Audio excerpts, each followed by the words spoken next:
What is going on, guys? It is Cursor Jack here, back again with a brand new video on this channel.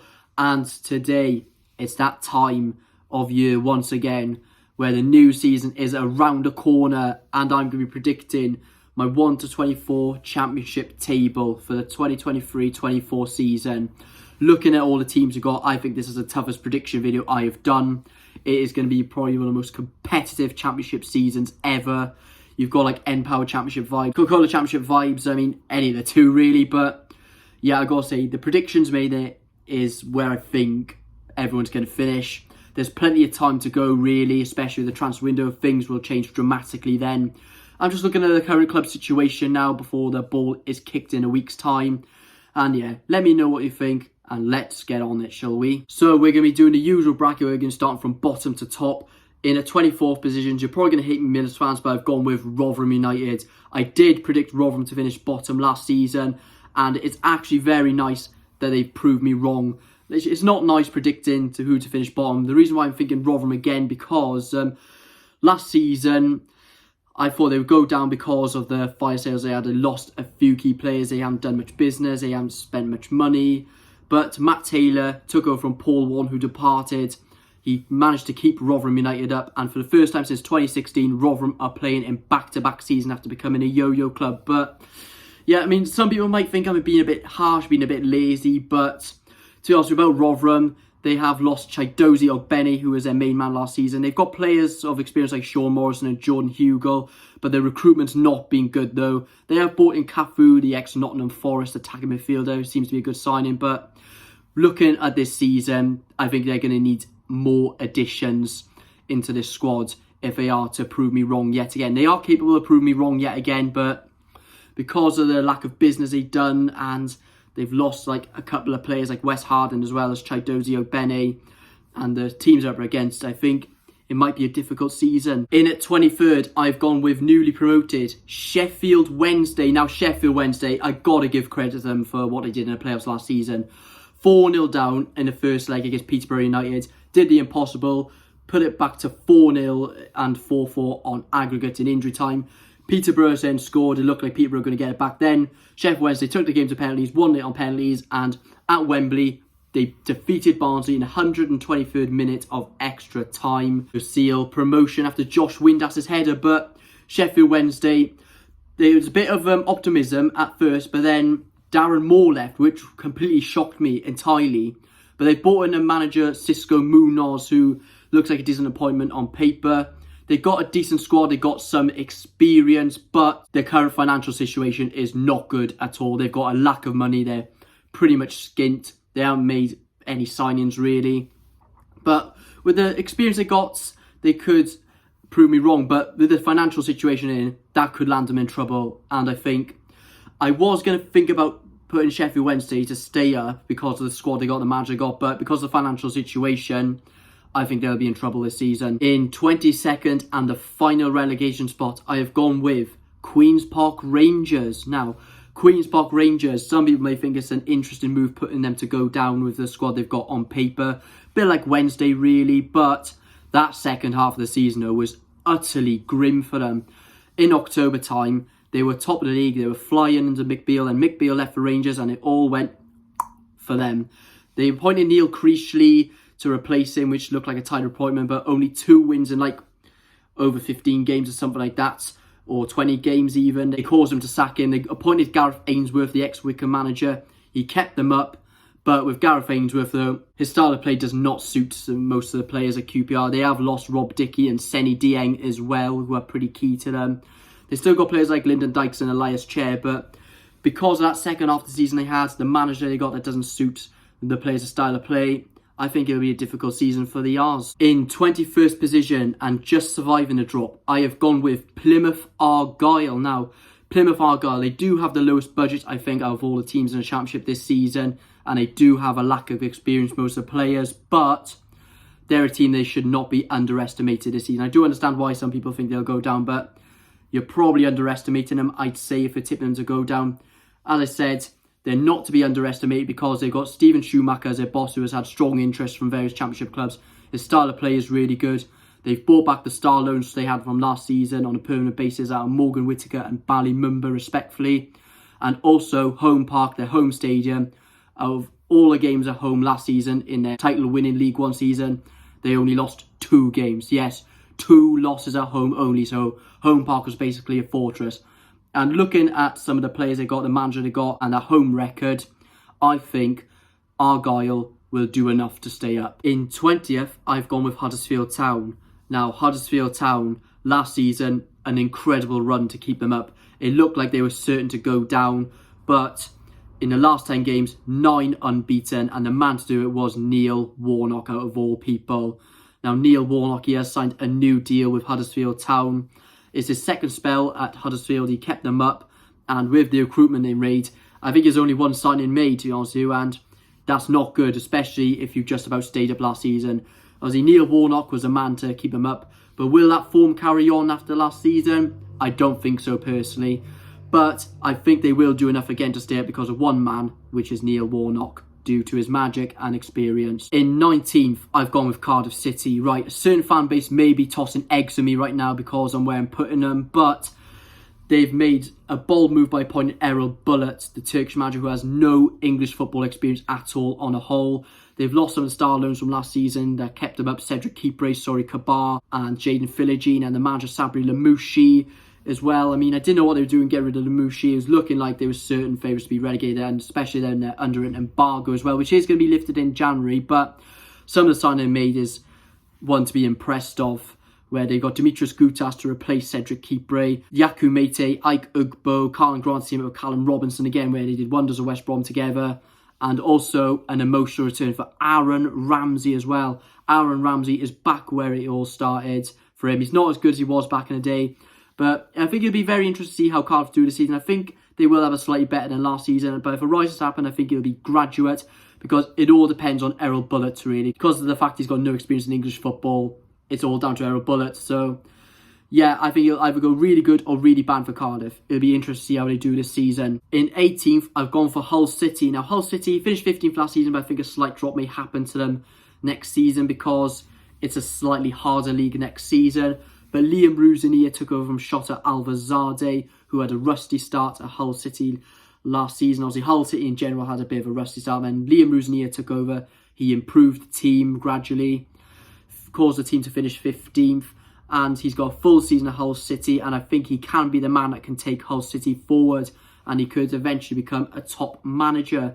I mean, I like the additions they made, like Liam Delap and Ruben Vinagre. Still got players like Ozan Tufan and Oscar Estupinan, who are gradually proving themselves in the Championship. And under Liam Ruzania, they could potentially finish higher than when I put them. But yeah, because of all the teams they're up against, I think 18th may be about right for the Tigers. In 17th, I've gone for Ipswich Town. Now, Ipswich Town are back in the Championship after 4 years down in League One. And I think Ipswich look like a team that are capable of finishing top half, really. I like the manager of Kieran McKenna. They had that giant win streak in the final third last season, which saw them finish second and promoted to the Championship. I like the squad they've got. You've got Nathan Broadhead and Fred Ladapo and Connor Chaplin, who have already played in Championship. They've got Championship experience. I like the addition of Omari Hutchinson as well, on loan from Chelsea. And personally, with Ipswich, I can see them being the most competitive out of all the 3 promoted teams. But I think with Ipswich, they can potentially finish higher than 17th. They could even finish top half. I don't think they'll do a Sunderland where they'll get in the playoffs after being promoted, but I think they are capable of doing a job in the Championship. But the reason why I'm putting them 17th, because I think time maybe needs to get used to the Championship again, but a rise is definitely on the way for the Tractor Boys. In 16th, I've gone for Blackburn Rovers. Now, Blackburn Rovers is a bit of a weird team to predict these days because you don't know how well they do, you don't know how bad they'll do, but they finished 7th last season and better than I expected. Because with the current financial situation they're apparently in, they've lost a couple of players like Ben Brereton Diaz, which was their best player, and Bradley Dack as well. So 2 key men they've lost. They're big losses for Blackburn. I like the addition of Niall Ennis, though, who is a decent looking replacement for Ben Brereton Diaz. And there's also rumours of John Dal Thompson getting fed up with the financial situation and him walking away. But yeah, I mean, they did finish 7th last season. They did prove me wrong massively, but I think because of the apparent financial situation they're in and the squad they've got, I think they probably will have a worse season than last season this time. In 15th, I've gone for Preston North End. Now, Preston North End, I bet fans are feeling frustrated about finishing in the mid-table sort of area. They did finish top half last season in 12th, which is slap bang in the middle of the table. I mean, Ryan Lowe's a decent manager. He's a man that can take Preston further forward. And I like the squad they've got. They still got Emmerich Jakobsen up top and Ched Evans up top alongside as well. Freddie Woodman as a keeper. They've lost their main captain Daniel Johnson though, and I hear there's a little shaky relationship between Ryan Lowe and the fans, and the funds are a bit shaky as well since they sold Jordan Hugill to West Ham a few years ago. It is pretty standard them finishing 15th, and they did have a 5-game winless run last season towards the end, so yeah, I think a slight drop may happen for Preston next season. In 14th, I've gone for Stoke City. Now, Stoke City, on paper, they're a team that should be getting at least a top half finish, or if not a top 10 finish. Like, they intend to have a team like that every championship season. We all thought they were going to win most games in their first season back down in the championship, but it all went badly wrong for them.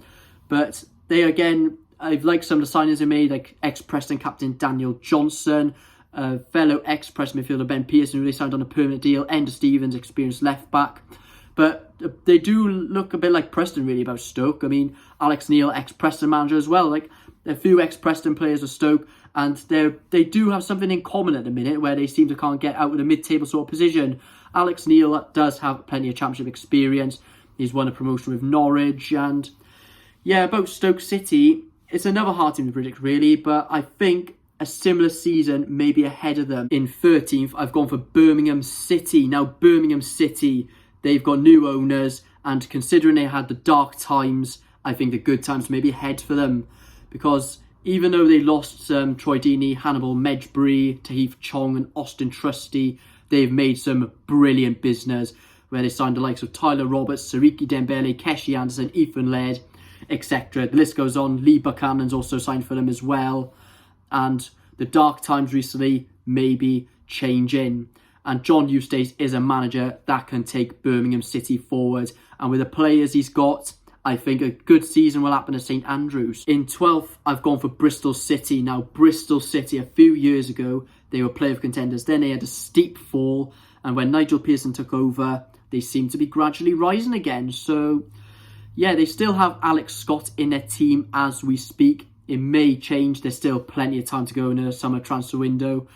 I like the additions in the past few windows as well, like Anis Mehmeti and Harry Cornock. Good attacking options. I like the addition of Rob Dickey as well. They still got Andrews Weimann and Naki Wells. Nigel Pearson, since he's improving Bristol City now every season, I think the top half may be due for them this time. In 11th, I've gone for my boys, Swansea City. Now, Swansea, after optimism going into next season, it has dropped now after Russell Martin jumped ship for Southampton. Lost Ryan Manning, who was our best player for us last season, I'd say. And we are going to go through a new process where we are appointing Michael Duff, who apparently deserves a move in the Championship. I mean, we had 7 wins in the last 9 games, which were all unbeaten. 7 wins, 2 draws. Pretty optimistic going into the next season if we got all the business right. But with a new process, I think time is going to be needed once again. And we still have most players from last season, like the addition of Jerry Yates, Josh Ginley and Josh Key. A couple of players on the way, apparently, with the likes of Carl Rushworth and Harrison Ashby. But I think with us next season, we might have a slight drop because we're going through a new process. I mean, Joel Perreault is still there as we speak. It'll be huge if we keep him. And I think with the players that we've got and the manager we've got, I think we can do enough to maintain a top half finish. In 10th, I've gone for Norwich City. Now, Norwich City went horribly wrong from last season, didn't it? Like, we all thought they were going to go back up again, the yo-yo trend, and it let pretty much everyone down because everyone thought Norwich were going to go on to win the league again, judging the manager and players they got.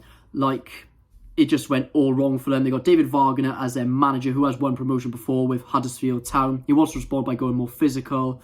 And the good times at Norwich seem to be coming to an end. Like the Daniel Farke, Emi Buendia and Timo Pukki. That Norwich is pretty OG in it, but they seem to be fading away. And some of the players added on may improve Norwich. They may help them slightly improve, but I don't think they'll do enough for a top 6 finish, but I think they will do enough for a top 10 finish. In 9th, I've gone for Watford. Now, Watford, they're another team I was very disappointed with last season, to be honest with you. On paper, they're a team that they should be getting top 6, especially with the likes of João Pedro and Ismail Sarr, who have both gone now, so they don't have them anymore. but they're also going through a new process under Valérien Ismaël. And Watford, you often see them having a mixture style of play where they sometimes play long if they have to. They keep on the ground most of the times. They play like attractive football, but they're going to be expecting more hoofball this time under Valérien Ismaël. He's a manager that can get them results, but with the players they've lost and a different process going through, I don't think they'll do enough for a top 6 finish again, to be honest with you. In 8th, I've gone for West Bromwich Albion. Now, West Bromwich Albion, at the minute, they look like another team that are going on a downward trend. Like in back-to-back seasons, they failed to make the playoffs, unlike the expected. But they've got a full season under Carlos Corberán now, and after a very, very slow start under Steve Bruce, Corberán came in and shot them up the table, very close to making the playoffs in the end. And they got a full season under Carlos Corberán now. I like the addition of Jeremy Sarmiento, but with the past few seasons, and they've only made one signing, I think something similar may happen to West Brom, but I don't think they'll be as bad as the start of the season, unlike last season. It may start good, it may drop, it may happen the other way, but I think a similar season may happen at the Hawthorns. In 7th, I've gone for Sunderland. Now, Sunderland, what a season they had last season. Like, who saw that coming? They were promoted from League One last season, and the next season they would finish in the Championship playoffs. Obviously, who saw that coming? It was absolutely superb what they've done. They climbed in on the last day of the season, beating Preston 3-0. I think it was 3-0 they beat Preston by. I mean, the recruitment they've done as well. They go in young. They've added Jobe Bellingham, which is the younger brother of Jude Bellingham. To be honest with you, Sunderland, as I said a couple of times, it's going to be a harder season for some teams in the Championship. And I think with Sunderland, they might fall short slightly this time. But you never know. They have the mentality to do the playoffs again, but I think they'll just about miss out this time. Right, now we are into the top 6. Make sure you are getting your predictions down below in the comments, and make sure you're liking the video. And in 6, I have gone with a bit of a bold one with Millwall. Right, Millwall, they were cruelly knocked off the playoffs last season. Gary Rowett is hoping for a response in that. And in 3 of the last 5 seasons, they finished 2 or 3 places below the playoffs. They were cruising 3-1 the last game of the season, which it was looking like they were going to make the playoffs. But they fell 4-3 to Blackburn, where they dramatically fell at last minute, finishing 8th. I mean, bet that hurt, didn't it, Millwall fans? And also, it's their first season since the tragic passing of owner John Berrison, which is really sad, to be honest with you. And Millwall are going to want to have a good season, especially for him. I mean, I like some of their recruitment they have made, and I think they will eventually make the playoffs this time. In 5th, here they come now, the newly Premier League teams. Southampton I've gone with. And after a grim Premier League season last season, the Saints start life in the Championship again, and they have appointed Russell Martin, the ex-Swansea City manager, as their new boss. They still have James Ward-Prowse as we speak. I mean, that's likely to change. As I said, there's plenty of time to go in the transfer window. And Russell Martin, he does play some extreme football, like high possession, play out from the back often, and we often conceded cheap goals last season, and the same thing could happen to Southampton. That's my worry with Southampton next season, because they with Swansea City were shocking defensively last season to Russell Martin, and the same could potentially happen with Southampton. But with the squad they've got with Southampton, no matter what happens, they should do enough for a playoff finish. In 4th, I've gone for Middlesbrough. Now, Middlesbrough, they had a brilliant season last season. I thought they could have made the top 2. I mean, it looked like they would have made the top 2, especially after the run they had at the start of 2023, a giant win streak. But then they had a bit of a blip, which saw them fade away from the top 2, finished 3rd, made the playoffs, but they fell out to Coventry in a semi-final 1-0 on aggregate. I mean, the blip, it can affect Middlesbrough going into next season, but they still have most players from last season, and they still have Michael Carrick as their boss. I mean, after that blip last season, Carrick does want to respond to that. And I think with Middlesbrough, they are probably put off by it, I'd say.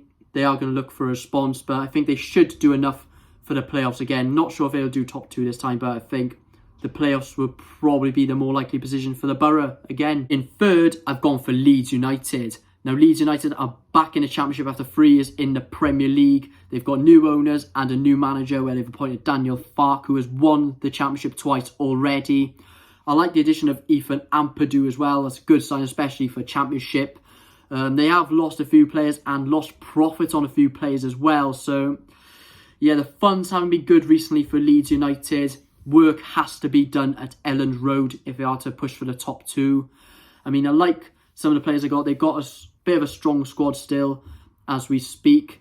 And I don't know if their mentality will be good enough for a top 2. But no matter what happens, I think they should do enough for a playoff finish. Right, we're on to the top 2 now, the final 2 positions. And they are the 2 places that will send the teams to the Premier League automatically. In second, I've gone with another bold move. Coventry City I've gone with to come second. I mean, it is going to be a bold one, but where they are now, they are in this position where they could be top 2 contenders, especially after last season when they unfortunately fell to Luton Town on penalties, possibly the cruelest way to lose a playoff final. They may have lost Victor Gyökeres, but I like the addition of Ellis Sims. They still have Gustavo Hamer in midfield. He was a man that helped Coventry City make the playoff final as he scored the winning goal against Middlesbrough, and he also scored the equalising goal to send the game to extra time against Luton as well. So, yeah, it'd be huge if they keep Gustavo Hamer. Ellis Sims seems like a good Gyökeres replacement, and with the tactics of Mark Robbins and the players they have, I think they can do the top 2 this time. And finally, the team to win the league, first place and champions, Leicester City. Leicester City, it's a common one really, isn't it? Very, very shocked to see them play in the second division for the first time since 2014. 7 years ago, we saw them win the Premier League. And then 7 years later, they are back in the Championship. They also won the FA Cup 2 years ago as well. Like, who saw that coming? Leicester City back in the Championship. Like, they still got Prem quality players. They still got Jamie Vardy there. They still got Patson Daka there. Wout Faes, Wilfred Ndidi, Ricardo Pereira. All big earners. They're still there. I'm surprised they haven't offloaded most of them yet. They've let go Harvey Barnes, James Maddison and Yuri Tielemans. I mean, pretty much the expected ones. They've brought in Harry Winks and Connor Cody in, who have done it in the Premier League already. Although they do have an experienced manager, though, Enzo Mascherano, who has been Pep Guardiola's assistant recently. But it's his first test managing a team fully, like first team coaching. First time he's done that. And no matter what happens, they should be top 2 and they should win the league with the team they've got. If they don't finish top 2, serious questions need to be asked. And they're also the richest club in the league as well. But anyway, guys, that's a wrap. Let me know what you think. Let me know your predictions. And I really can't wait for the new season to start. And if you want to see more content, make sure you like, subscribe, turn on post notifications. And yeah, see you soon. Peace.